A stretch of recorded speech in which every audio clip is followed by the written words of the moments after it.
Baik, terima kasih kesempatan yang diberikan. Sebelumnya barangkali tadi saya tidak ngiming-ngimingi jemaat untuk saya makan sate sendirian. Jadi biasanya kalau saya kerja di depan komputer mikir gitu, sekian lama nggak lapar, tapi begitu lapar itu rasanya nggak kaliren, tahu kaliren nggak? Keringat dingin, langsung lemes-mes gitu. Itu sudah sering kali gitu. Biasanya saya langsung cari permen banyak saya masukkan gitu. Ya itulah salah satu indikasi bahwa tubuhnya barangkali sudah tua ya. Ya sehingga kita sendiri harus memakluminya. Baik. Semua sudah membaca barangkali ya materi yang disampaikan, sehingga saya harap di sini Bapak Ibu Saudara itu sudah minimal mengisinya lah. Jadi sudah mengisi, sudah merenungkan, sehingga ketika diajar ini tidak kaget, tidak kebingungan gitu, tapi memang sudah dipersiapkan sebelumnya. Ya hari ini kita akan masuk tema, yaitu bab yang kedua mengenai jaminan kemenangan dan bimbingan Tuhan. Ya. Nah sebelum pendahuluan barangkali saya menyampaikan dulu prolognya ya, silahkan diklik di halaman 2. Ya. Ini gambar apa Bapak Ibu, Saudara? Jadi seseorang yang bercermin gitu ya. Nah seperti kita ketika kita membaca firman, merenungkan firman, sebenarnya analogi yang disampaikan dalam firman itu seolah-olah kita bercermin. Kita sedang melihat diri kita, seperti apakah diri kita. Nah, tetapi firman Tuhan dengan ketetapannya itu mengatakan bahwa sesungguhnya orang-orang yang percaya itu adalah orang-orang yang dimappingkan, dipetakan, ditujukan untuk menjadi serupa dengan gambaran Tuhan. Ya. Jadi barangkali ketika kita bertobat kita melihat wajah kita itu ya wajah yang pelit, yang najis, yang tidak bisa mengampuni, yang egois, sakar PDW dan lain sebagainya, tetapi dalam perjalanan prosesnya kita mengikut Tuhan, harus ada proses transformasi, harus ada proses perubahan. Jadi sebenarnya kekristenan itu identik dengan proses perubahan.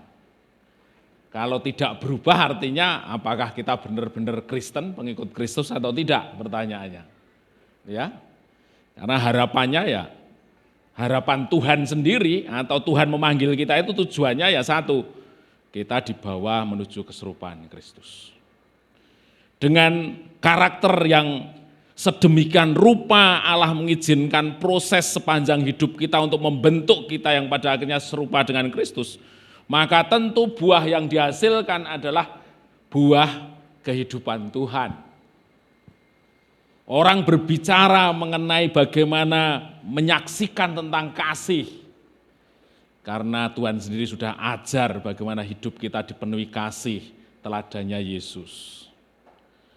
Orang diajar untuk memperhatikan orang lain, membagi hidup, karena kita sudah tahu persis Kristus sudah mati bagi kita. Artinya semua yang Tuhan sampaikan melalui firman-Nya itu kalau itu sehat terjadi dalam pertumbuhan kita, itu pasti membawa kita menuju keserupaan Kristus. Nah oleh karena itu, maka setiap orang percaya tentu menanggapi apa yang dimaui Tuhan itu sikapnya tidak pasif. Kita tidak berusaha, kita diem saja, kita merasa bahwa tahu-tahu nanti serupa dengan Kristus, tentu tidak. Gitu ya. Tetapi semuanya itu harus melalui satu proses dan kesediaan kita untuk tetap ada di dalam proses itu. Nah, barangkali yang menjadi pertanyaan kita, apakah effort usaha kita untuk benar-benar meresponi apa yang diinginkan Tuhan itu sudah kita lakukan dengan benar? Atau respon hidup kita, usaha yang kita berikan masih sama tujuannya dengan orang-orang lain? Nah, ini kata kuncinya ya, ketika saya berbicara mengenai keserupaan Kristus, bahwa ukuran kesuksesan kekristenan adalah sejauh mana kita mengalami pemulihan. Sejauh mana kita mengalami perubahan dari masa lalu kita menjadi satu kehidupan yang terus diperbarui. Ukuran kesuksesan sebagai orang Kristen bukan dilihat dari gelarnya. Ya, saya berbicara di sini proporsional dengan umur saya, 53 tahun, menasihati kepada adik-adik anak-anak saya yang jauh lebih muda. Barangkali ketika saya umurnya masih 23, 24 itu banyak hal yang menjadi impian saya, banyak hal yang harus saya kejar. Tapi setelah melewati satu fase perjalanan waktu, akhirnya saya memutuskan atau Tuhan memberikan satu pengertian, oh iya ya, ternyata hidup ini selain saya menjalani proses untuk semakin serupa dengan Kristus, tidak ada yang lebih berharga. Ya, bukan gelar yang panjang, bukan karir yang hebat. Kalau orang umur di atas 50 masih bicara mengenai karir itu, saya kadang-kadang merasa sedih gitu. Apalagi yang diperoleh dari umur segitu kalau dilihat dari sisa waktu yang ada, begitu kan. Pencapaian materi dan lain sebagainya, orang masih excited berbicara tentang itu. Apa yang akan dipuaskan dengan itu semua? Ya, pada akhirnya dalam hati saya mengatakan memang yang paling berharga ketika saya senantiasa mengalami proses pembaharuan di dalam Kristus untuk saya dibawa serupa dengan Kristus. Ya, nah untuk itulah maka setiap kehidupan orang percaya tidak harus melekat pada firman Tuhan. Agar prosesnya persis sesuai dengan draftnya Tuhan bahwa kita akan serupa dengan Kristus, caranya adalah orang percaya tidak boleh lepas dari firman Tuhan. Firman itu yang akan melakukan pembaharuan akal budi. Ya, di mana itu? Di Roma 12 ayat, jangan kamu serupa dengan dunia ini, tapi berubahlah oleh pembaharuan budimu, sehingga kamu dapat membedakan kehendak Allah mana yang baik, berkenan, sempurna. Hanya melalui proses firman Tuhan yang dihadirkan setiap saat di dalam hidup orang percaya, itulah yang menjamin prosesnya menjadi benar, bahwa pada saatnya kita akan selalu menjalani keserupaan dengan Kristus. Saya beri contoh misalnya, ketika saya berdiri, kemudian tiba-tiba ada orang yang menepuk saya, bau saya, wah gitu. Kira-kira yang keluar dari mulut saya ketika saya belum kenal Kristus apa kira-kira?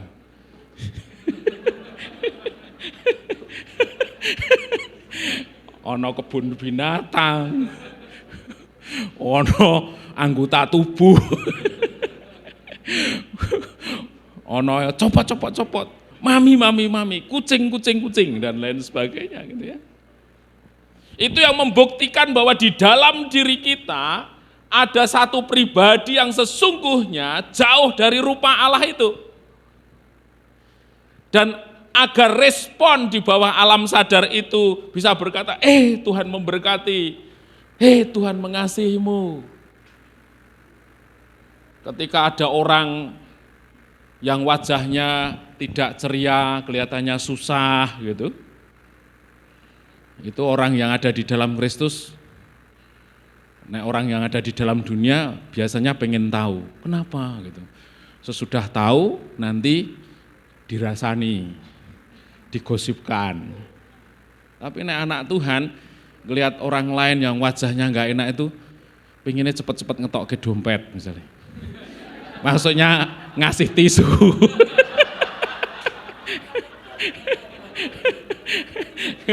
Artinya responnya menjadi berbeda. Melihat sesuatu yang sama, orang-orang yang hidup di dalam Tuhan, responnya menjadi berbeda dibanding orang-orang yang nggak hidup di dalam Tuhan. Tanpa melalui setting, tanpa melalui pengkondisian, itu terjadi secara tiba-tiba. Nah, bagaimana menghadirkan kebiasaan Allah di dalam hidup orang percaya? Pikiran ini harus dibaharui oleh firman. Kenapa orang percaya katanya dia harus bersaat teduh? Untuk menghadirkan firman di dalam pikirannya, sehingga firman itu hadir setiap saat, itulah yang akan memperbarui kebiasaan dan gaya hidup kita. Sampai di bawah alam sadar. Nah, ketika di bawah alam sadar kita, itu sudah benar-benar hadir firman, itulah yang disebut dengan manusia batiniah kita. Responnya sudah berbeda, responnya sudah mengalami pembaharuan oleh firman. Kadang kalau orang dipersiapkan untuk melayani, waktunya sudah lama diberitahu, kan dia bisa men-setting dirinya untuk berbuat seolah-olah firman Tuhan gitu kan. Tetapi yang Allah mau, firman itu dimanapun kita berada, dalam kondisi apapun, dengan satu gangguan seperti apapun, firman itu muncul menjadi satu kebiasaan yang terjadi dalam orang-orang percaya. Itulah yang disebut dengan kita sudah mulai dibaharui roh kita hidup dalam manusia batiniah kita. Nah, semua kita harus punya satu kerinduan itu, dan kita harus masuk dan berproses agar itu semua terjadi. Butuh satu usaha, butuh kesediaan kita untuk tetap mengikuti prosesnya Tuhan. Ya. Kemudian masuk ke halaman yang pertama ini, ya. Bagikan apa yang saudara alami dan menerapkan saat teduh gitu ya. Jadi pertanyaan ini barangkali fase awal orang percaya. Untuk bersaat teduh, seorang pembimbing harus membuat absen. Ya. Barang siapa yang seminggu tidak lowong, dapat hadiah sarung. Yang lowong 2 kali dapat permen karet. Pada awalnya barangkali saat teduh itu merupakan satu hal yang harus dipaksakan. Tetapi kalau 5-10 tahun ngikut Tuhan, pada akhirnya saat teduhnya itu hanya meresponi dari setiap kewajiban itu, terus nilai seperti apa yang akan diperoleh? Tentu tidak. Pada awalnya memang kita harus dipaksakan, tetapi dari pemaksaan itu seharusnya mata batin kita melihat betapa pentingnya, betapa kita butuh akan firman itu hadir dalam hidup kita, yang hanya dengan kesadaran itu prosesnya menjadi benar. Jadi artinya kalau saat teduh orang-orang percaya itu hanya ngikuti absen seorang pembimbing begitu ya, sebenarnya itu bukan maksud yang sesungguhnya. Maksud yang sesungguhnya adalah kita bersaat teduh, kita mendekatkan diri pada firman, kita merenungkan firman. Karena kebutuhan kita sendiri, kita merasa bahwa hidup kita tidak akan berarti ketika proses pembentukan Allah di mana Dia merindukan kita serupa dengan Kristus itu tidak terjadi. Itu seharusnya yang mendorong setiap anak-anak Tuhan untuk bergiat mendekatkan diri pada firman. Ya, jadi paham? Jadi kalau di sini dikatakan bagikan apa yang saudara alami dalam menerapkan saat teduh, apakah saudara berhasil atau belum berhasil melakukan setiap hari, itu saya pikir merupakan fase awal. Seorang pelayan Tuhan harus sudah jauh dari itu, ukurannya berhasil atau tidak berhasil, tetapi seberapa rindu kita dijamah oleh firman, karena hanya dengan melalui proses itu kita bisa mengalami Kristus. Amin. Ya. Jadi saling mendoakan supaya saat teduh dapat dilakukan secara rutin. Ya, artinya barangkali ini masih ada upaya dari luar agar kita bisa bergantung pada firman, tapi prosesnya seharusnya lebih jauh dari ini semuanya. Ya. Kemudian yang berikutnya adalah bahwa ternyata untuk membuat seseorang serupa dengan Kristus tentu orang tidak pernah terlepas dari masa lalunya. Ya. Ada seseorang yang masa lalunya itu baik-baik saja. Ada seseorang yang masa lalunya itu gelap gulita. Bukan hanya gelap masa lalunya, tapi barangkali gelap kulitnya juga, gitu kan. Tapi masa lalu kita itu tentu menentukan bagaimana proses yang harus dilakukan Tuhan untuk membuat masa depan kita serupa dengan Kristus. Nah, ini yang harus diselesaikan oleh kita bersama dengan Tuhan. Ya. Jadi barangkali kalau jemaat Tuhan melihat pemimpin atau melihat pembimbing rohani dan lain sebagainya yang sudah menjalani kehidupannya dalam sekian puluh tahun mengikut Tuhan, gitu ya. Yang dilihat kok jalannya seolah-olah mulus-mulus saja. Ya barangkali kalau melihat saat ini. Tetapi kalau melihat masa lalunya, setiap orang pasti punya pergumulan. Setiap orang pasti punya usaha untuk dia keluar dari masa lalunya, menyerahkan diri kepada Tuhan dan akhirnya Tuhan bentuk dia. Ya. Saya terus terang mendapat warisan satu sikap yang hati yang keras gitu. Kalau sudah punya kemauan ya sudah jalan terus gitu. Orang mau nentang apapun ya jalan terus gitu kan. Itu warisan saya. Barangkali nek saya punya warisan yang bisa murah senyum, terus bisa fleksibel ke sono sini, barangkali saya sudah jadi menteri gitu kan. Barangkali. Kan boleh mimpi, nggak boleh. Tapi saya menyadari itu merupakan satu pergumulan yang harus saya selesaikan. Ada orang yang kalau diberikan satu tanggung jawab, dia tidak gage-gage. Tapi muter-muter dulu, santai-santai dulu, setelah masanya mau habis baru pecicilan, yak-yakan. Itu ada tipikal orang seperti itu. Ada orang kalau diberi tanggung jawab selalu menghindar. Ada orang yang kalau dinasihati malah marah. Itu adalah bagian dari masa lalu kehidupan seseorang yang tentu berpengaruh pada setiap proses yang akan Tuhan kerjakan agar dia serupa dengan Kristus. Nah, hadirnya satu komunitas itu yang akan membantu seseorang untuk menyelesaikan masa lalu. Kalau Tuhan berikan kita pasangan hidup, sesungguhnya perbedaan sifat itu yang digunakan Tuhan untuk mencari penyelesaian tentang misteri masa lalu seseorang. Ya tentu prosesnya tidak mudah Bapak Ibu Saudara, ya. Ketika seseorang memiliki masa lalu yang nek dikongkon itu rasa mikir sih langsung melakoni sih. Sehingga pada suatu saat aku sedang ngapain yo? Malah enggak sadar diri. Akhirnya dia harus ngulang dari awal. Atau tadi pasangannya dengan orang yang berlambat-lambat. Kalau disuruh pekerjaan sesuatu, diem dulu santai. Coba bayangkan kalau dua orang ini digabungkan menjadi satu tim begitu. Tentu ribet sekali. Tetapi ketika seseorang menyadari melalui proses ini, Tuhan akan membentuk kita satu jalan yang setimbang yang akhirnya disempurnakan oleh Tuhan. Orang tentu punya satu pandangan, targetnya adalah kami semua berubah. Bukan melihat persoalan perbedaannya ini diperbesar akhirnya saling undur. Ya kan? Saya pikir semua orang ngalami gitu ya, Mas Karjo, wah, barusan begitu kan. Ini enggak memuji, Mas Karjo begitu kagum dengan kecantikan Mbak itu.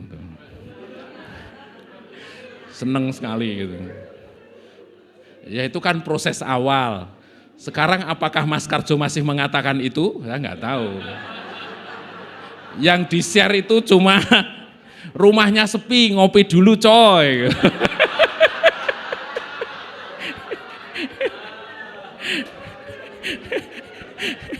Tapi saya yakin Mas Karjo semakin cinta gitu kan, untuk mengalami perubahan.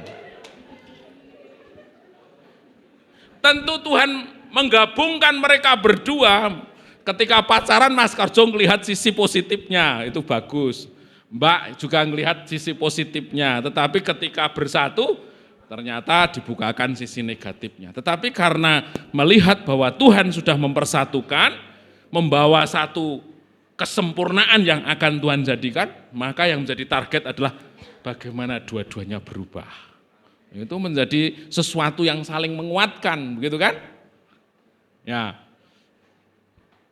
Nah, Tuhan juga buka komunitas yang lain barangkali ya, dalam satu kelompok PA, kita dipertemukan dengan saudara seiman, kita bisa menceritakan tentang masa lalu kita.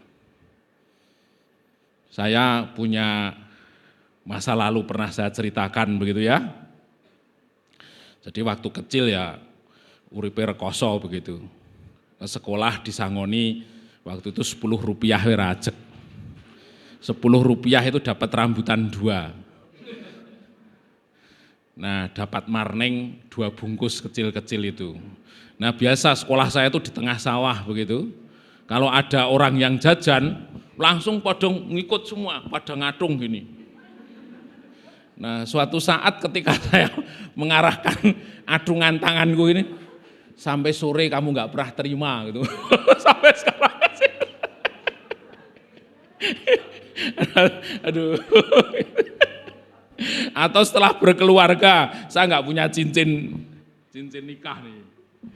Ternyata sudah dijual istri untuk beli beras gitu ya. Itu lewat proses. Ya tentu orang menjual cincin itu kan ya nggak enak-enak saja. Wah males cincinnya tak jual, mau tak ganti yang berlian. Dijual bukan karena itu, karena randu beras gitu kan. Udah lewat proses itu. Proses anak sakit, gajinya nggak cukup, sudah lewat. Dan banyak hal lagi, ya. Itu adalah masa lalu kita. Tetapi kalau kita melewatinya terus bersama prosesnya Tuhan, pada saatnya nanti kita akan berbicara tentang keindahan bagaimana kesetiaan dan campur tangan Tuhan atas semuanya itu. Amin. Jadi mari saudara-saudaraku, sekalipun masa lalu kita tidak sebaik apa yang kita sangka, bahkan sampai saat ini pun kita masih mengalami pergumulan, bersamalah Tuhan senantiasa. Biar Tuhan buat cerita yang indah pada saatnya nanti, kita bisa menyatakan Tuhan Allah yang setia membentuk kita. Gitu ya. Jadi semangat terus maju bersama Tuhan. Nah, mari kita masuk yang bagian yang B. Kemenangan atas pencobaan. Nah, Tuhan menetapkan kita menjadi pemenang ya. Bahkan lebih dari pemenang dalam menghadapi segala masalah atau pencobaan. Roma 8 ayat 37. Apabila Tuhan mengizinkan pencobaan atas hidup kita, Dia pasti menyediakan jalan keluar. Nah, sekarang di 1 Korintus 10 ayat 13. Ayat hafalan. Siapa yang hafal? Pencobaan. Ada yang berani berdiri? Kabeh gembremeng kabeh wong iso.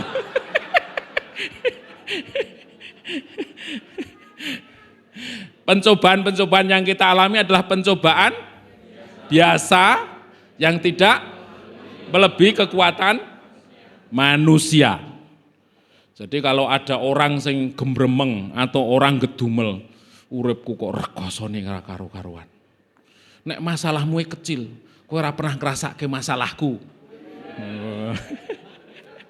Firman ini langsung bisa menjawab gitu ya. Enggak ada persoalanmu yang lebih besar dari persoalan orang lain.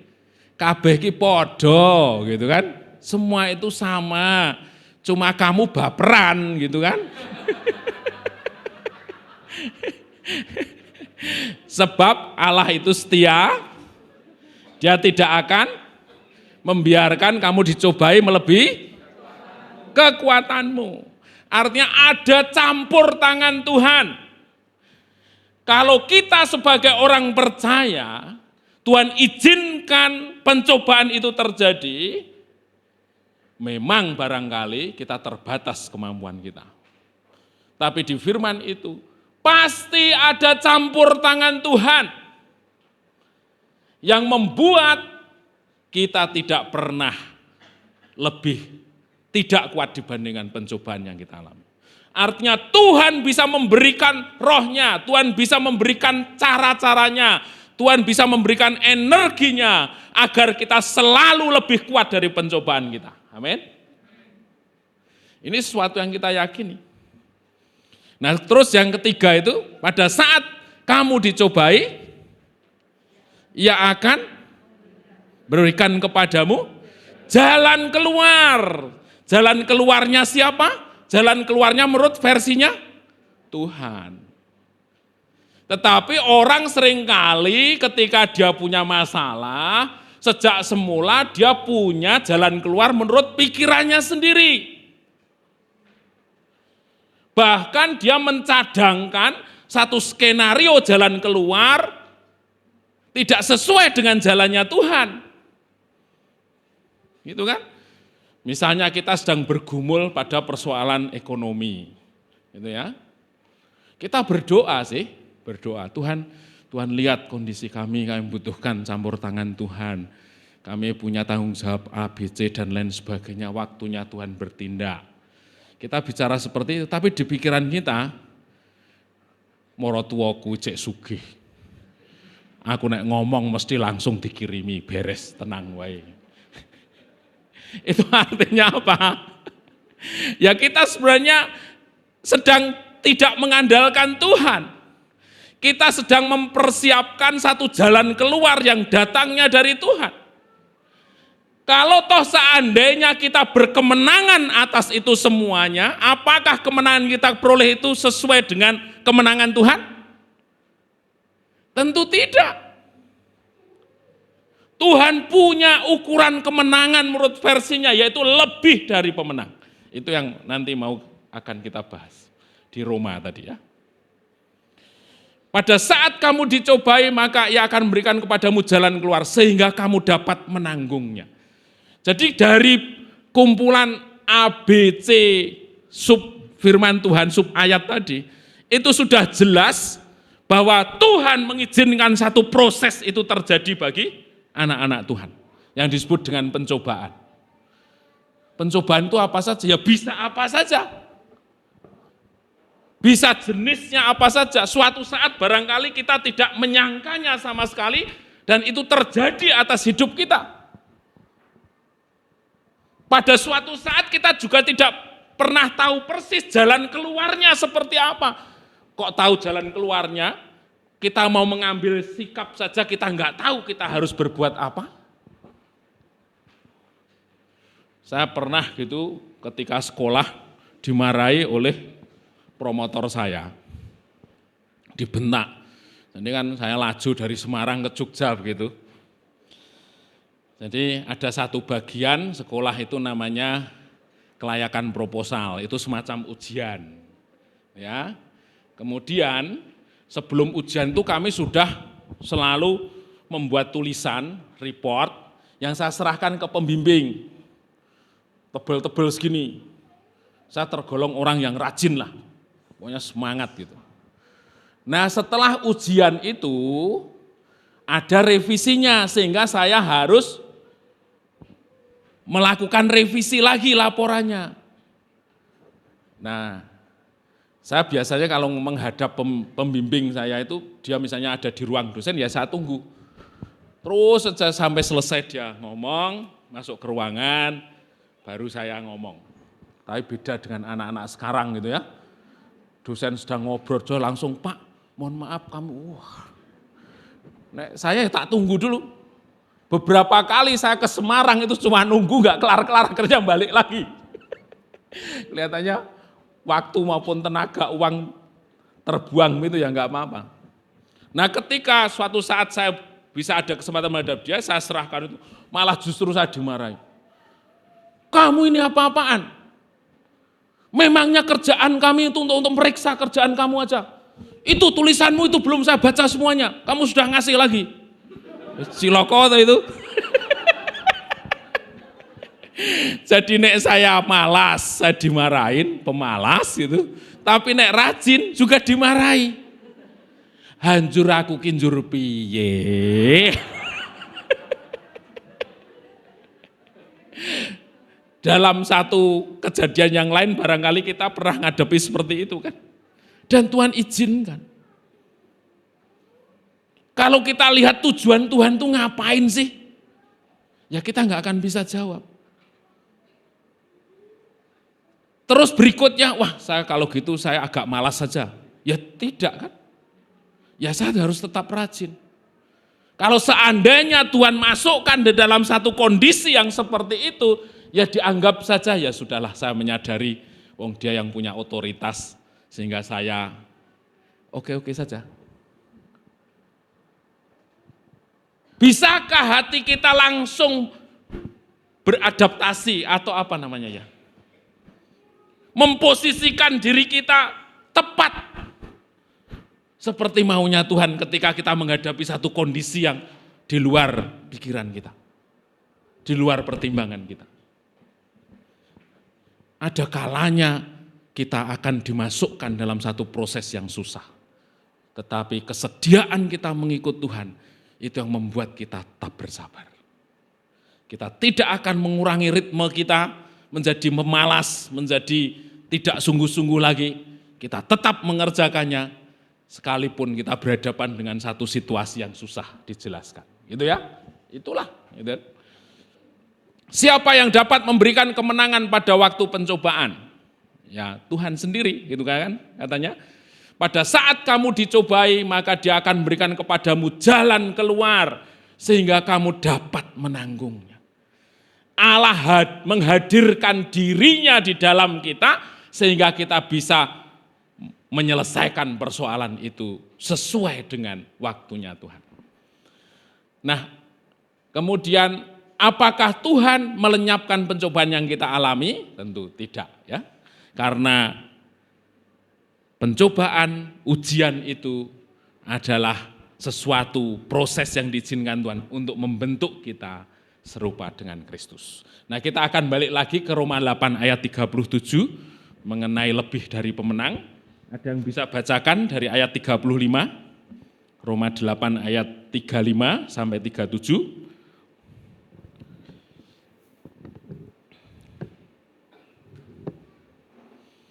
Ada Roma 8 ayat 35 sampai 37.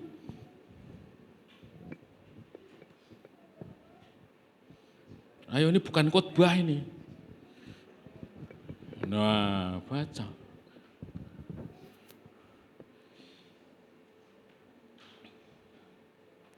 Roma 8 ayat 35 sampai 37. Siapakah yang akan memisahkan kita dari Kristus?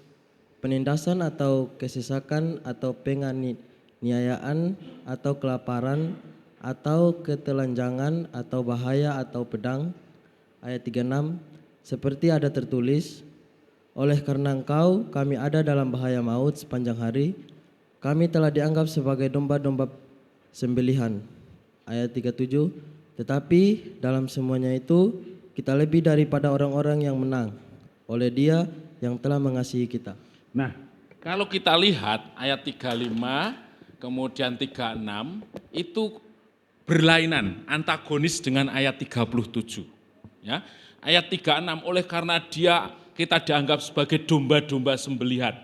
Tapi ayat 37 tetapi dalam semuanya itu kita lebih daripada orang-orang yang menang. Ini kan kontradiktif. Sisi lahiriahnya jemaat Tuhan mengalami satu tekanan yang luar biasa. Persoalan intimidasi, ketakutan-ketakutan yang ditimbulkan oleh usaha orang lain untuk menghancurkan jemaat Tuhan. Itu fakta. Dan pada saat itu banyak jemaat yang memang mati karena penganiayaan itu. Tetapi kok di ayat 37 dikatakan, tetapi dalam semuanya itu kita lebih daripada orang-orang yang menang. Faktanya kita kalah, faktanya kita jadi korban, faktanya kita diperlakukan dalam ketidakadilan dan jemaat Tuhan tidak tahu jalan keluarnya. Ini menceritakan tentang apa? Secara lahiriah jemaat Tuhan mengalami tekanan yang luar biasa, tetapi di ayat 37, tetapi dalam semuanya itu kita lebih daripada orang-orang yang menang. Yang dimaksud di ayat 37 kemenangan itu adalah kemenangan lahiriah atau batiniah. Kemenangan batiniah. Kemenangan batiniah. Bukan kemenangan lahiriah. Kemenangan lahiriah tidak diperoleh pada saat itu. Dia teraniaya.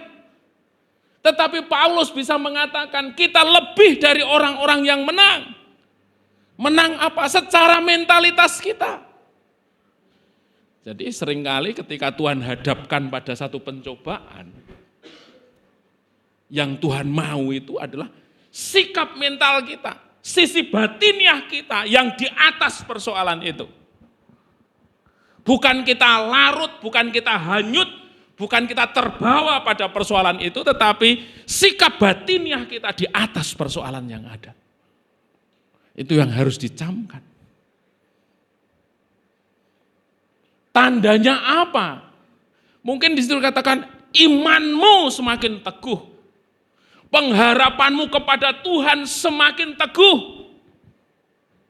Hatimu berlimpah dengan damai sejahtera dan sukacita. Ini perkaranya Tuhan. Kemenangan yang dari Tuhan itu seringkali tidak terlihat bagi ukuran-ukuran, bagi cara pandang, bagi pertimbangan manusia. Tetapi sesungguhnya pekerjaan Tuhan itu jauh lebih dalam di dalam batin kita yang membuat kita benar-benar berposisi sebagai pemenang. Sekalipun kondisi lahiriahnya kita berada sebaliknya. Wah, ini pengajaran yang susah dicerna gitu. Yang dimaksud kemenangan di sini adalah kemenangan sikap batiniah kita terhadap persoalan yang kita hadapi.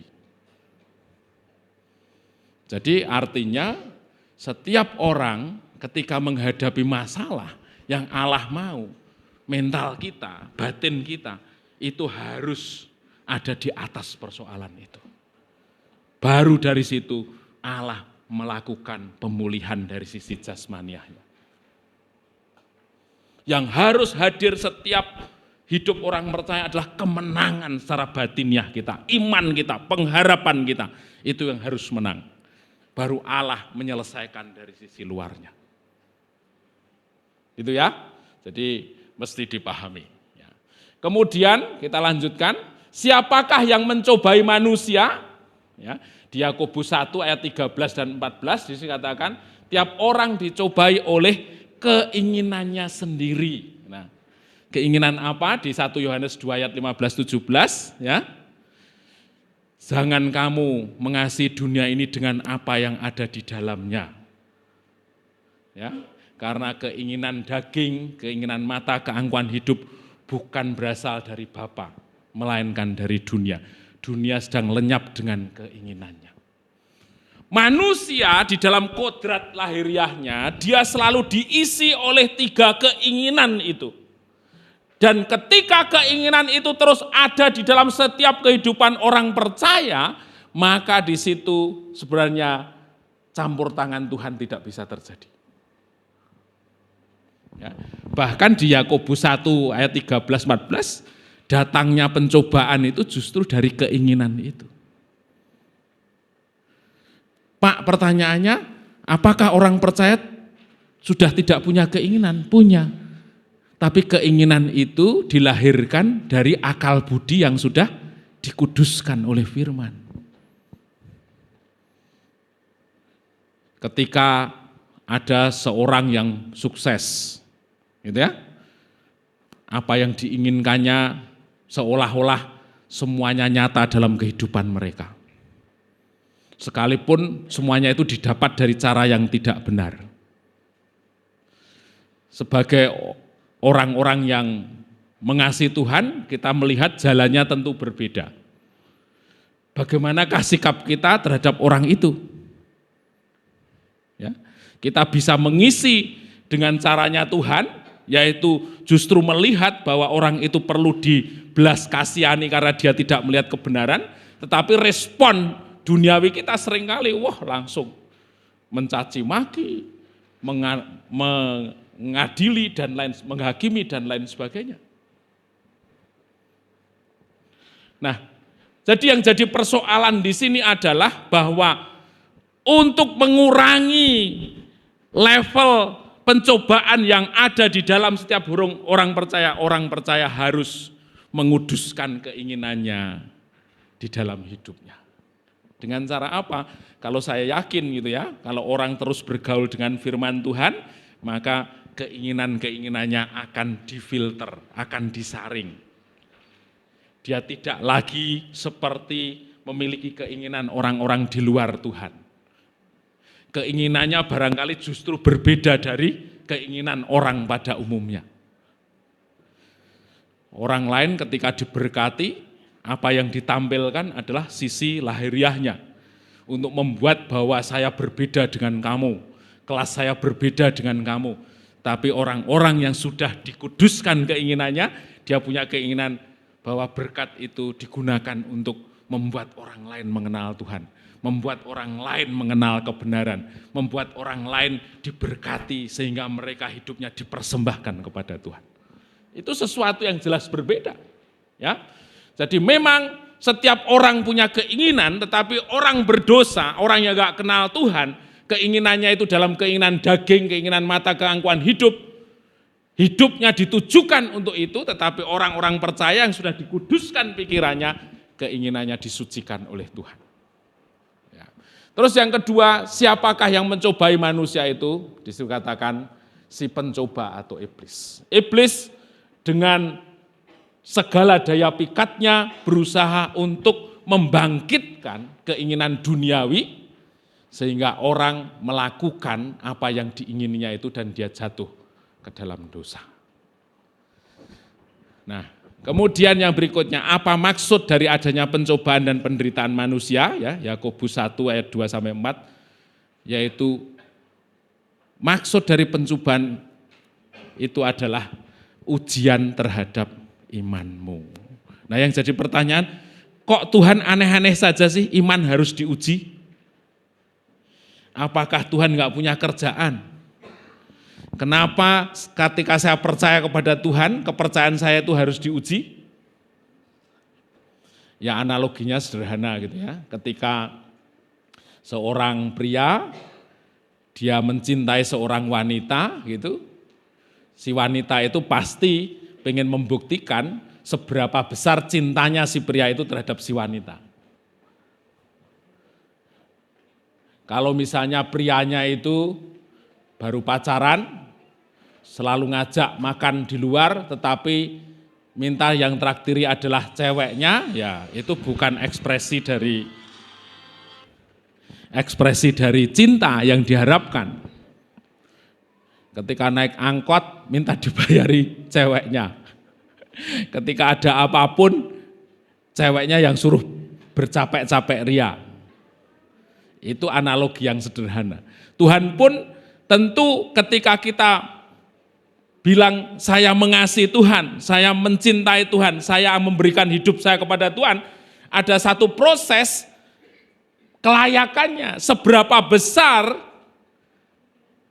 imanmu kepada saya, seberapa besar cintamu kepada saya. Itu ya. Jadi sesuatu yang natural ketika Allah pada saatnya harus menguji iman kita. Kemudian harapannya bahwa ujian terhadap imanmu itu menghasilkan satu ketekunan. Ketekunan di sini merupakan satu buah-buah roh. Ya. Jadi kata tekun dengan rajin itu berbeda. Kata tekun itu seseorang yang terus melakukan sesuatu yang harus dilakukan, dan dia menikmati setiap waktu ketika dia menjalani prosesnya itu. Banyak orang kan yang melakukan sesuatu pengennya cepat rampung, pengennya cepat selesai, hasilnya seperti apa. Kalau dalam firman Tuhan ketekunan itu digambarkan seperti apa? Ia dengan tekun, Tuhan Yesus memikul salib, ganti sukacita. Jadi gambaran ketekunan itu ketika Tuhan Yesus memikul salib menuju Bukit Golgota. Itu sudah hari yang kesekian, sebelumnya itu dia diospek dengan luar biasa, di saat terakhir dia harus memikul salib, kekuatannya sudah habis, dia harus jatuh di jalan, akhirnya ditolong Simon dari Kirene dan lain sebagainya, tapi dia selesaikan prosesnya dari waktu awal sampai terakhir dengan terus setia melakukan kehendak Bapa. Coba bayangkan kalau seandainya seperti Tuhan Yesus itu adalah kita. Dia punya segala sifat dan haknya Tuhan, tetapi diperlakukan dalam kondisi yang seperti itu. Ya. Film itu barangkali, kalau Mas Eri ngeliat film itu seneng yang bintang filmnya siapa?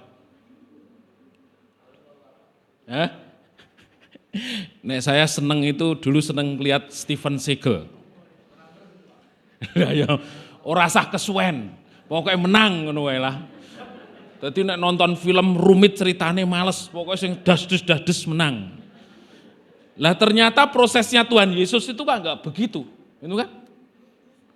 Dia manusia Allah dalam rupa manusia, dia bisa menggunakan segala fasilitas kekuasaannya dengan hal-hal yang di luar nalar dan pikiran manusia. Dia harus direndahkan, dia harus dicaci maki, dia harus diperlakukan tidak adil. Sampai akhirnya kemenangannya itu kan kemenangan tragis. Coba bayangkan kalau kita pengennya Tuhan Yesus itu kayak Steven Seagal, jadinya seperti apa gitu ya. Wis ora usah lewat sing ngono-ngono lah. Wis pokoke carane piye tapi manusia diselamatkan. Ya tentu enggak bisa. Dia jalani proses itu dengan dia rasakan keluh kesahnya waktu demi waktu dan langkah demi langkah. Itu adalah gambaran ketekunan. Makanya di situ ada firman Tuhan, sabarlah di dalam kesesakan. Sabar di dalam kesesakan itu merupakan salah satu ekspresi ketekunan di sini. Jadi kalau saya nyuruh mahasiswa, ada maksudnya ketika kamu lakukan tugas ini, ketika kamu lakukan dengan sungguh-sungguh, maka hasilmu kamu akan menguasai ilmu ini, gitu kan? Tapi kan itu enggak bisa saya omongkan. Asal dia melakukannya terus dengan setia, dengan tekun, dia pasti menguasai ini.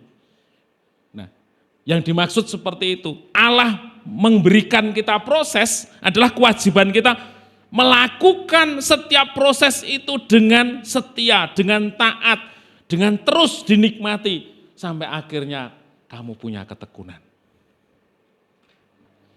Tapi karakter dasar manusia kan enggak sabar biasanya. Pengennya dia justru yang didapat itu hasil akhirnya. Solusinya seperti apa? Bukan prosesnya. Sementara Allah mau melalui proses inilah akan dihasilkan satu nilai yang berkenan di hadapan manusia. Di hadapan Tuhan, bukan berkenan di hadapan manusia. Kalau kita berhadapan dengan satu pencobaan, seringkali yang kita pengen dapatkan solusi di hadapan manusia. Tetapi Allah mau ketika kita terus terlibat dalam prosesnya, hasilnya itu berkenan di hadapan Tuhan. Maka kita harus tekun. Setiap orang yang dididik oleh Tuhan, dia harus tetap berjalan sesuai dengan maksud Tuhan, agar dia diperoleh satu hasil yang berkenan di hadapan Tuhan, yaitu nilai ketekunan. Dan di sini katakan, sehingga ketekunanmu itu membuat kamu sempurna dan utuh dan tak kekurangan satu apapun. Ada satu nilai kesempurnaan yang diperoleh ketika seseorang menjalani prosesnya dengan benar. Barangkali setiap orang diizinkan melewati satu pencobaan, si A prosesnya seperti ini, si B seperti itu, si C seperti itu. Tapi targetnya adalah sesuatu yang berkenan di hadapan Tuhan pada akhir proses itu. Banyak tawaran kita menyelesaikan setiap pencobaan dengan akal pikiran kita, dengan hal-hal yang kita sukai, dengan cara-cara kita. Tetapi ketika seseorang ingin mendapatkan hasil yang berkenan pada Tuhan, dia harus tetap mengikuti jalannya Tuhan. Sehingga katanya, kamu sempurna. Kamu menyelesaikan pencobaan itu dengan nilai sempurna, dengan sesuatu yang berkenan di hadapan Tuhan. Dan itu yang membuat kita penuh dengan damai sejahtera dan sukacita. Ya. Kemudian yang berikutnya, apa yang dilakukan Tuhan Yesus pada waktu kita mengalami pencobaan. Ya, di 1 Korintus 10 ayat 13c, memberikan kepadamu jalan keluar sehingga kamu dapat menanggungnya. Jadi Bapak Ibu, justru ketika kita dicobai, kita harus belajar untuk melihat Tuhan. Harus belajar untuk mendengar perkataan Tuhan. Barangkali kita harus mengevaluasi apakah jalan yang kita tempuh, apakah munculnya persoalan ini karena kecerobohan kita. Itu harus lewat proses evaluasi. Ya, saya pernah diajar Tuhan gitu ya, karena saya sakit hati dikerjani, maka saya berusaha pengen membuktikan gitu ya, bahwa saya jauh lebih bisa. Tapi ternyata ketika kesempatan itu ada, memukul balik saya sendiri, stres luar biasa, sampai akhirnya Tuhan, aku balik lagi, bahwa aku ingin berkenan kepada Tuhan. Ampuni aku. Stres ya, Tuhan selesaikan. Seringkali pencobaan itu memang datangnya dari keinginan kita. Tetapi apakah dalam prosesnya kita menyadari bahwa ternyata keinginan kita itu yang membuat kita terjatuh, kita masuk dalam pencobaan, kita diset untuk keluar dari jalannya Tuhan. Kita harus mengevaluasi. Tangan Tuhan tidak kurang berkuasa, sekalipun kita awali dengan kesalahan, tapi dalam prosesnya Tuhan campur tangan dan kita bisa keluar dari masalah itu. Tetapi apa yang diperoleh? Kita memperoleh hikmat kebenaran. Saya enggak akan ngulangi lagi. Saya tidak akan masuk ke dalam lubang yang sama. Kalau toh pada akhirnya Tuhan turun tangan, itu semata-mata karena belas kasihannya Dia terhadap hidup saya. Jadi pencobaan itu bisa berbicara mengenai kesalahan yang kita sudah buat, dan akhirnya Tuhan penuh belas kasihan menolong kita, ataupun pencobaan yang memang tahu-tahu seperti ini, diizinkan Tuhan seperti itu. Kalau pencobaan itu diizinkan Tuhan seperti itu, maka konsepnya seperti apa? Konsep memikul salib. Jadi kita tidak salah, kita tidak melakukan kecerobohan, kita berjalan di dalam kebenaran, pada akhirnya muncul masalah. Maka sesungguhnya ada roh kemuliaan katanya, karena kita diajar Tuhan untuk belajar memikul salib. Nah lanjut lagi. Nah ini adalah klik ya. Ini adalah perbedaan antara orang yang klik. Nah ini adalah perbedaan antara orang yang percaya dan orang yang tidak percaya, gitu ya. Bagi orang percaya, kita sudah diajar firman Tuhan di 1 Korintus 10 ayat 13 tadi, bahwa pencobaan yang kita alami adalah pencobaan yang biasa. Kalau toh seandainya pikiran kita ngomong tidak biasa, tetapi firman mengatakan biasa, maka biasa. Ya. Kemudian tidak melebihi kekuatan kita. Seandainya kita merasa tidak kuat, skenario apa yang Tuhan sediakan?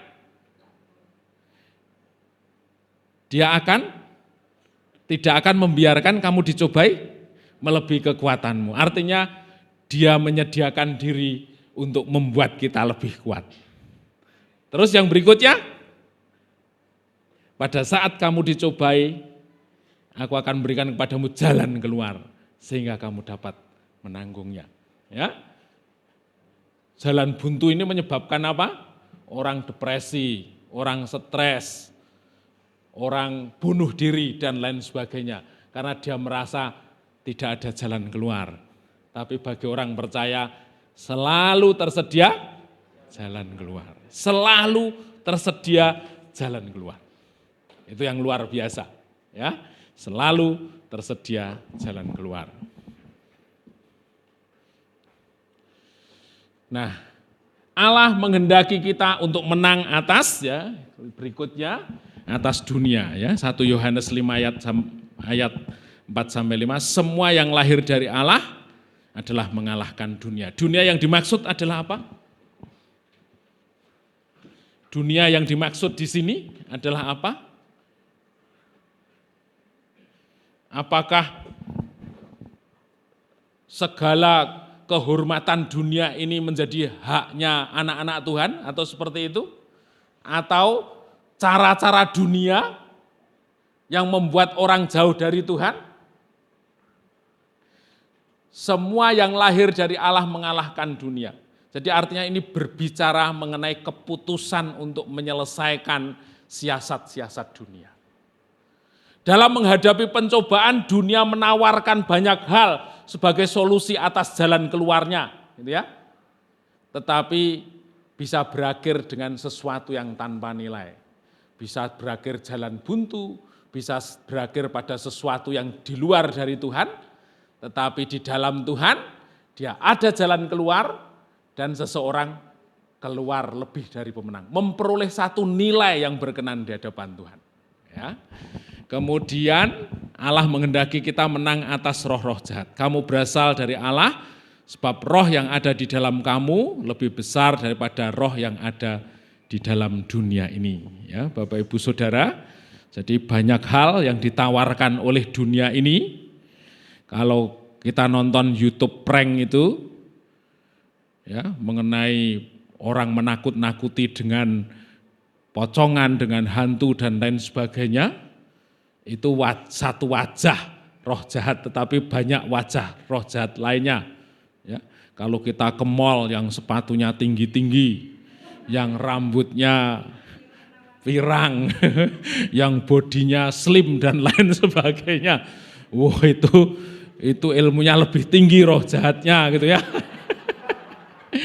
Bisa jadi kita terpancing olehnya, gitu ya. Tetapi kita bilang, ya, ketika kita berada di dalam roh Allah, maka kita akan terbebas dari itu semuanya. Ya. Banyak hal yang mencoba kita untuk jatuh, banyak hal yang menawarkan kita kenikmatan yang semu, tetapi barang siapa yang ada di dalam Allah, dia akan menguasai hatinya seperti maksud dan kehendak Allah, gitu ya. Kemudian yang berikutnya, menang atas dosa. Barang siapa yang tetap berbuat dosa, ia berasal dari iblis. Jadi kita dipanggil, diberikan terang firman Tuhan, ditargetkan untuk serupa dengan Kristus. Tentu kita berjalan di dalam kemenangan bersama Tuhan, kemenangan dari dosa. Kristus sudah mati atas segala dosa kita, maka ketika kita ada di dalam Dia, kita pasti berkemenangan atas dosa. Bimbingan Tuhan, ya. Dilanjut. Tuhan Yesus tidak pernah membiarkan kita berjalan sendiri. Dia selalu menyertai, mengajar, menuntun, membimbing kita ke jalan yang harus ditempuh. Bagaimana Tuhan membimbing kita? Ya, di Mazmur 32 ayat 8. Aku hendak mengajar, dan menunjukkan kepadamu jalan yang harus kau tempuh. Aku hendak memberi nasihat, mataku tertuju kepadamu. Nah, yang jadi pertanyaan, apakah selama kita mengikut Tuhan, kita merasakan pengajaran yang dari Tuhan? Apakah kita merasakan bahwa Allah sedang mendidik kita pada satu nilai yang Dia mau untuk membentuk kita menjadi serupa dengan Dia? Ataukah dalam perjalanan kita mengikut Tuhan hanya sekedar satu proses yang dijalani tanpa tujuan? Kita merasa, ya wis lah, saya bangun pagi, nanti ikut doa pagi, sudah itu kerja, sore, dan lain sebagainya, besok gitu aja. Ataukah kita bisa melihat bahwa dalam setiap waktu yang kita jalani ada maksud dan rencana Tuhan yang terus menunjukkan kita mengalami pemulihan di dalam Dia? Itu menjadi satu hal yang penting. Ya. Jadi kehidupan kita selama mengikut Tuhan, kita benar-benar harus mengevaluasi diri kita, apakah kita berada di dalam satu kondisi yang stagnan, atau bahkan mundur, atau bahkan kita terus maju bersama Tuhan. Maju bersama Tuhan ditunjukkan dengan apa? Kesediaan kita untuk berkorban. Kerelaan kita untuk semakin diubahkan bersama Tuhan. Cara pandang kita terus diubahkan, sehingga cara pandang Tuhan itu semakin nyata di dalam kehidupan kita. Umur memang terus bertambah, tapi bukan berarti kedewasaan ditambahkan. Kedewasaan itu terjadi manakala kita semakin mengenal Tuhan. Amin Bapak Ibu. Ya. Jadi seharusnya perjalanan umur kita itu membuat kita semakin bijaksana, semakin mengerti maksud dan rancangan Tuhan di dalam hidup kita. Kita lanjutkan melalui Allah. Melalui apa Allah membimbing kita? Ya. Yang pertama adalah melalui firman Allah, Mazmur 119 ayat 105. Firman-Mu itu pelita bagi kakiku dan terang bagi jalanku.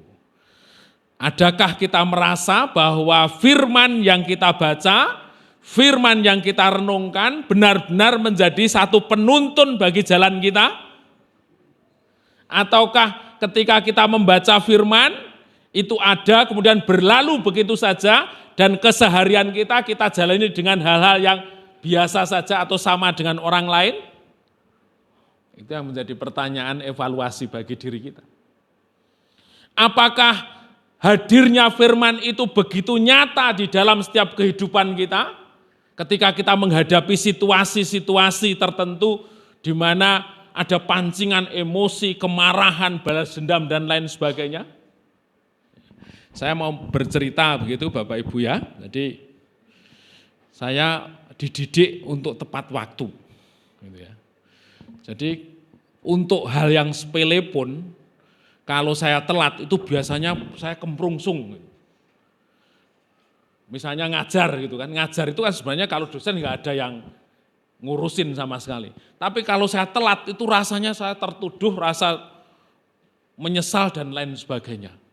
Lebih-lebih kalau janjian dengan seseorang, telat waktunya gitu.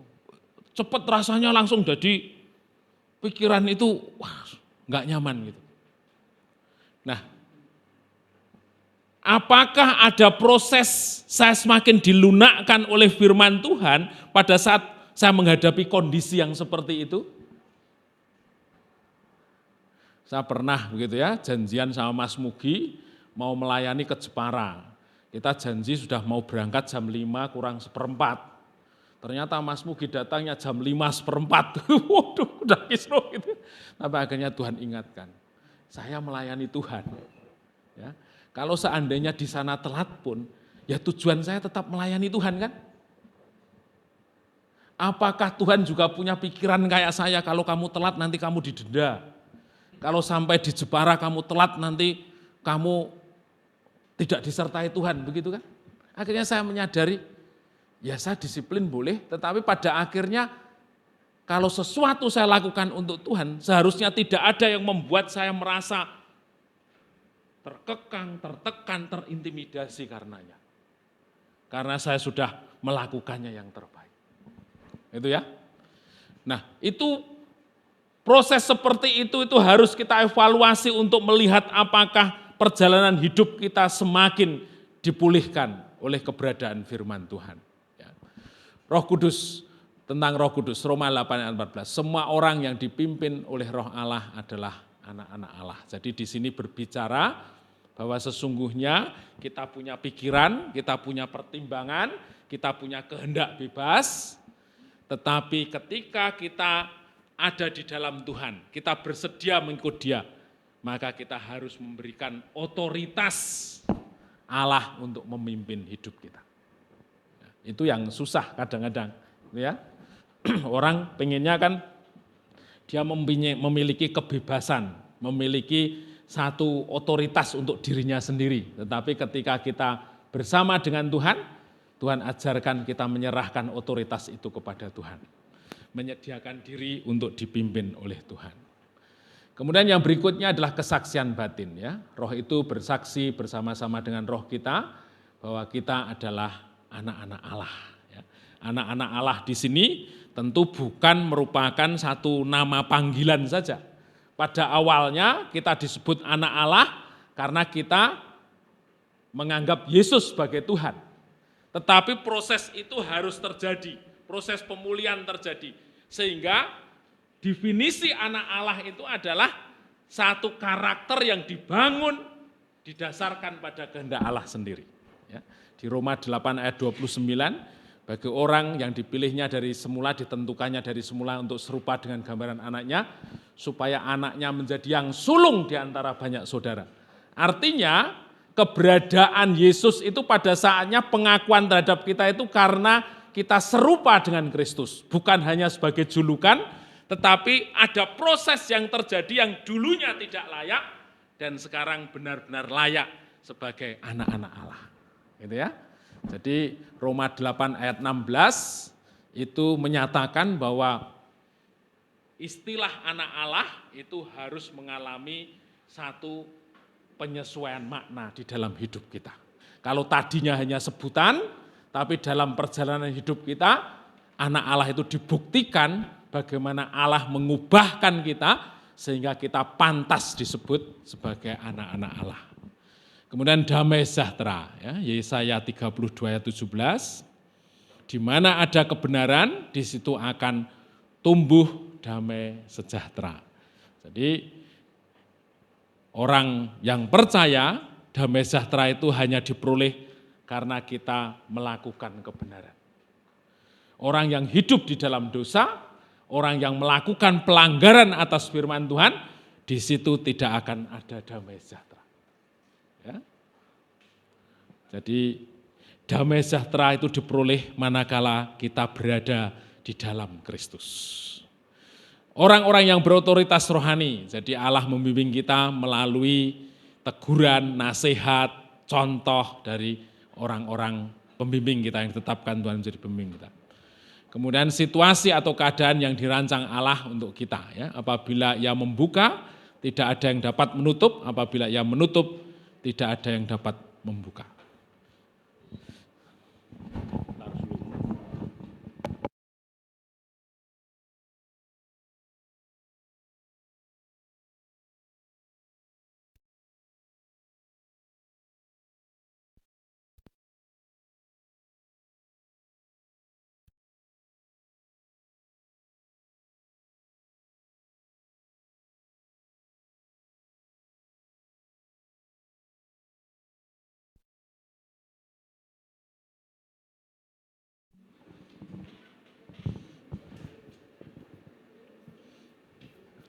Nah, ini satu lagi.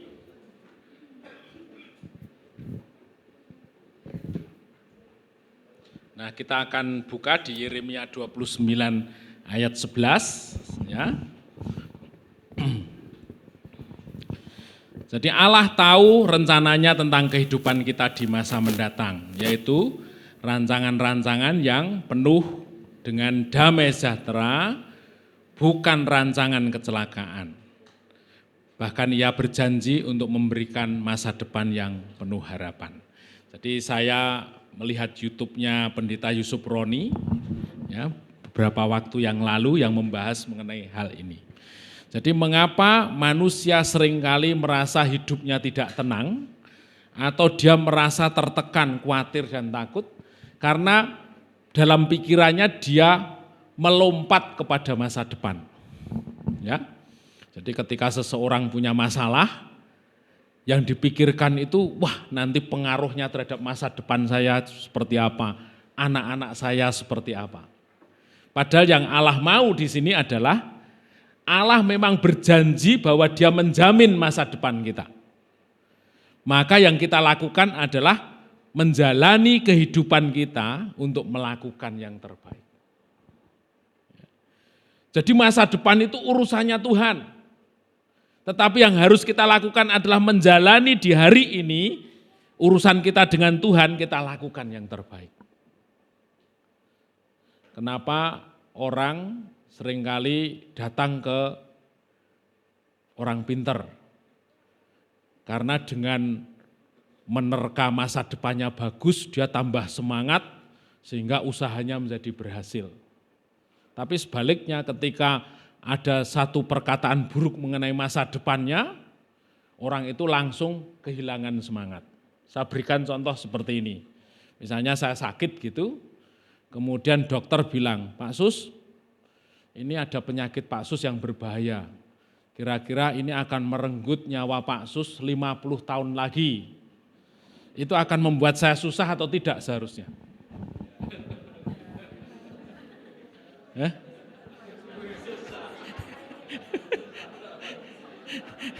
Seharusnya membuat saya susah enggak?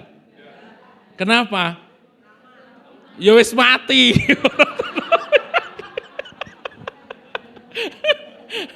Ya kan, lah umure 53 karena penyakit itu akan berdampak kematian 50 tahun lagi. Berarti umure 103 kan? Alhamdulillah. Tapi apa yang terjadi ketika orang mendengar seperti itu? Ayo. Stres kan? Wah ini sudah kanker stadium 4, kira-kira umurnya masih 75 tahun lagi Pak. Ya alhamdulillah seharusnya. Tapi saya memberikan contoh di sini betapa berkuasanya perkataan buruk mengenai masa depan seseorang. Ketika kita salah meresponi, kita menjadi memiliki sikap batin yang salah. Ya. Nah, orang seringkali dalam pikiran normalnya dia melompat mengenai masa depannya. Kita sudah punya keluarga, kita punya anak-anak.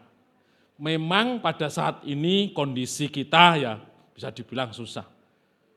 Terus kita berpikir, wah nanti kalau 30 tahun lagi ketika anak saya sudah dewasa, betapa rumitnya hidupnya, tanggung jawabnya menjadi susah, dan lain sebagainya. Mengapa kita pikirkan seperti itu? Karena kita dengan memikirkan bagaimanapun caranya, kita tidak akan pernah mendapat solusi mengenai masa depan itu. Ya kan? Nggak akan dapat solusi. Wong kita melewati waktu itu kan ya sejam, 2 jam, 3 jam, 4 jam, dan lain seterusnya. Urusannya nanti ya benar-benar urusannya nanti, makanya Allah seringkali berkata bahwa persoalanmu hari ini adalah untuk hari ini saja. Tidak usah berpikir yang berikutnya dan lain sebagainya. Nah, di Yeremia 29 ayat 13, di sini dikatakan ada satu kata kunci, bahwa rancangan Allah bagi hidup kita adalah rancangan damai sejahtera. Bukan rancangan kecelakaan. Nah, saya pernah ketika dulu sekolah gitu ya, ketemu sama teman kuliah, beliau sudah sepuh, kelihatannya orang kejawen begitu. Saya tanya, Pak, seandainya saya bermimpi beberapa waktu lagi saya mengalami kecelakaan, apa yang mesti saya lakukan, Pak? Dan nek Pak Sus gimana? Nek saya berdoa, saya tengking dalam nama Yesus sehingga kecelakaan itu tidak terjadi. Nek dia bilang seperti ini, kalau saya berdoa sekalipun saya mengalami kecelakaan, hati saya tetap dibuat kuat oleh Tuhan. Nah, kira-kira menurut Bapak Ibu seperti apa yang seharusnya?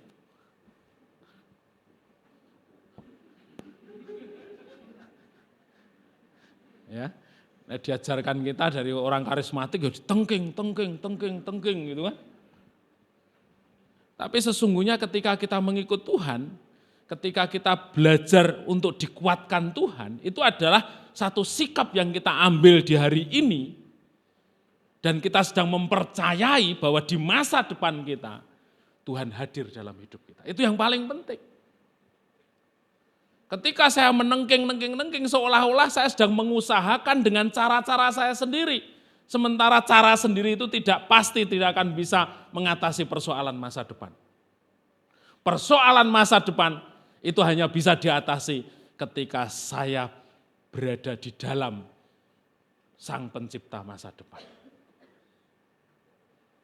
Jadi Bapak, Ibu, Saudara, seberapapun rumit, susah, panjang proses yang kita lewati hari ini, jangan pernah mengusik masa depan itu ada di dalam pikiran kita.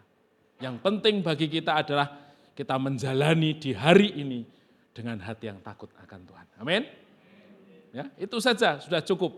Ya, jadi kita di sini belajar untuk benar-benar mempercayai Allah. Allah sudah menetapkan kita menjadi umat pilihannya. Kita sudah menyerahkan otoritas hidup kita di dalam Dia, sehingga sesungguhnya masa depan dan hidup kita ada berada di tangannya. Dan ketika kita menjalani hidup ini dengan selalu setia mengasihi Tuhan, melakukan setiap kehendaknya, maka kita akan menikmati rancangan yang indah yang Tuhan sudah sediakan di dalam setiap hidup kita. Terpujilah namanya. Kita selesaikan materi ini, barangkali ada yang bertanya, monggo silahkan. Pengalaman pribadi juga boleh. Izin tanya Pak. Ya. Ya, terima kasih atas kesempatannya. Ya. Tadi dijelaskan tentang pencobaan tadi ada dua. Yang pertama pencobaan Karena dari keinginan. kita sendiri. Ya. Keinginan daging, keinginan mata, terus gangguan hidup. Yang kedua, pencobaan yang dicoba oleh iblis. Ya. Iya. Ya. Iya.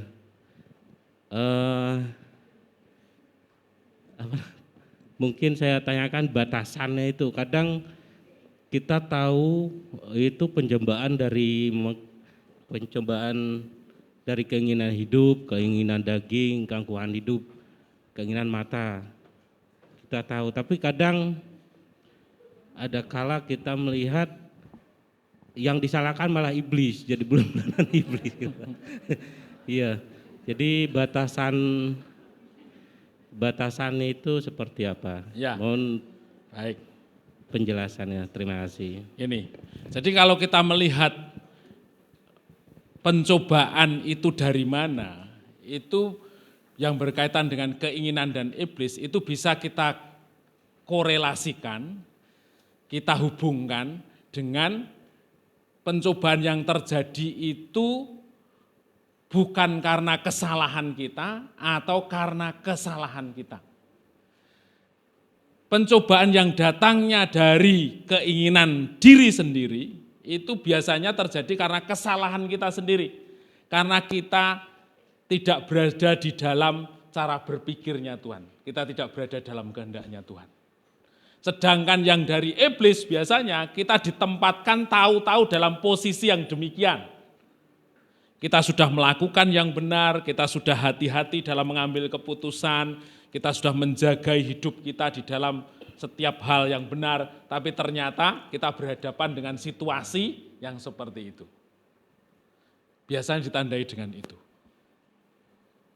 Nah, makanya artinya di 1 Yohanes 2 tadi dikatakan, jangan kamu mengasihi dunia dengan apa yang ada di dalamnya. Ya, coba kita baca di 1 Yohanes 2 ya. Itu jelas di situ dikatakan bagaimana bahwa keinginan-keinginan itu yang berusaha untuk memisahkan kita dari Tuhan melalui apa pencobaan yang terjadi.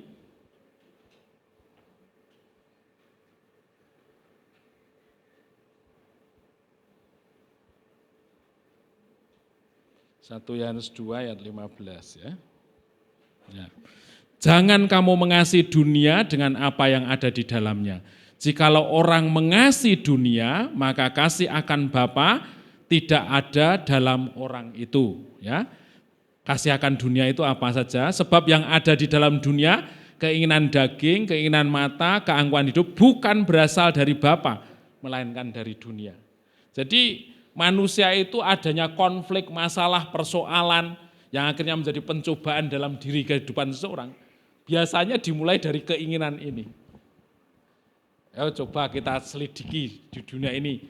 Kalau banyaknya pencobaan itu kan ya berasal dari hal-hal itu. Makanya di situ katakan jangan kamu mengasihi dunia ini dengan apa yang ada di dalamnya.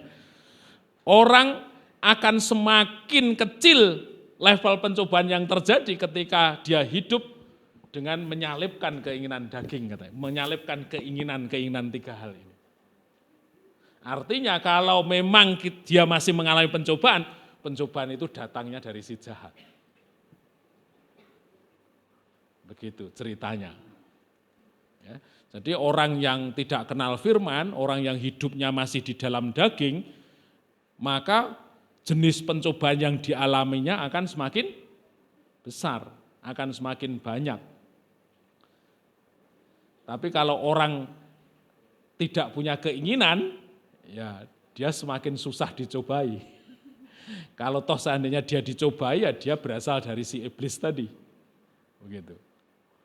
Makanya Tuhan Yesus ketika selesai puasa 40 hari, di situ ditawarkan oleh 3 keinginan itu ya.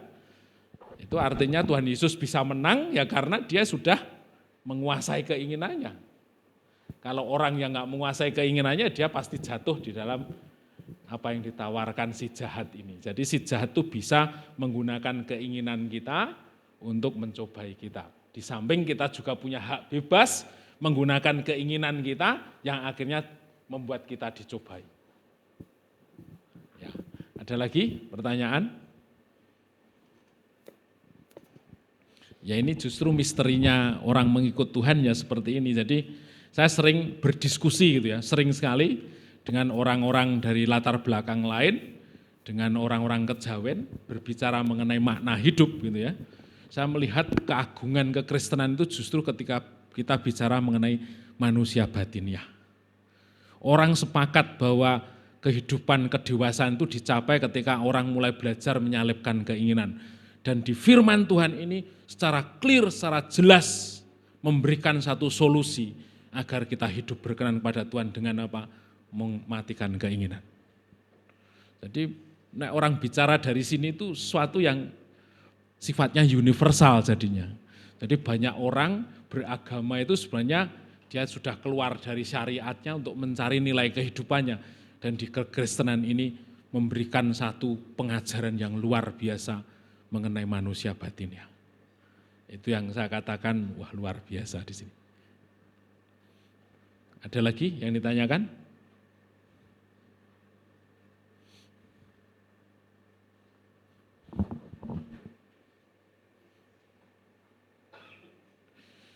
Oke, kalau tidak ada yang bertanya, puji Tuhan sudah selesai kewajiban saya.